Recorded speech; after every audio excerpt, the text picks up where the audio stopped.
তোমরা কি WBCS 2024 প্রস্তুতিতে কারেন্ট অ্যাফেয়ার্স নিয়ে খুব চিন্তিত? তাহলে কিন্তু আমার এই সিরিজটা ফলো করো, তোমাদের চিন্তার অবসান ঘটবে।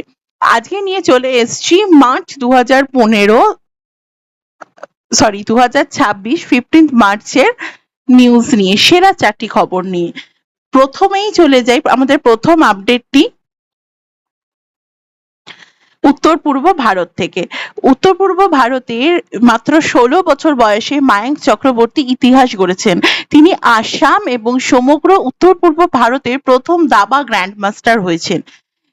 তিনি কততম গ্র্যান্ডমাস্টার তোমরা জানো কি? 94th।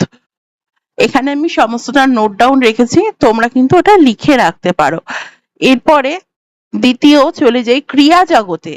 ক্রীড়া জগতে ভারতের জয় জয়কার। বিশ্ব প্যারা অ্যাথলেটিক্স গ্র্যান্ড প্রিক্স 2026-এ ভারত পদক তালিকায় শীর্ষস্থান গ্রহণ করেছে।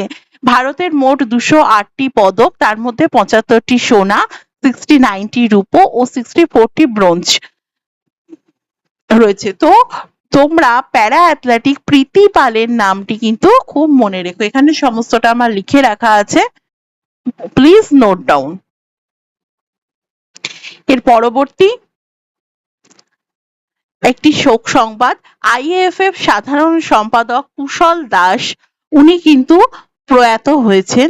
2010 সাল থেকে 22 সাল পর্যন্ত তিনি ভারতের ফুটবলের উন্নতির জন্য অনেক কাজ করেছেন।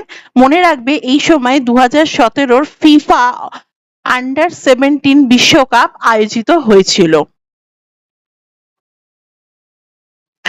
নেক্সট, সর্বশেষে ক্রিকেট প্রেমীদের জন্য অত্যন্ত গুরুত্বপূর্ণ আপডেট।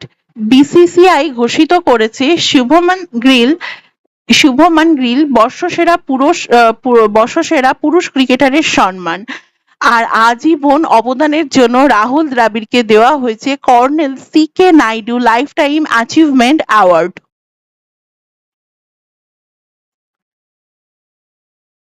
এই তথ্যগুলো তোমরা কিন্তু রিভিশনের জন্য খাতায় লিখে রেখো, তোমাদের খুব সুবিধা হবে।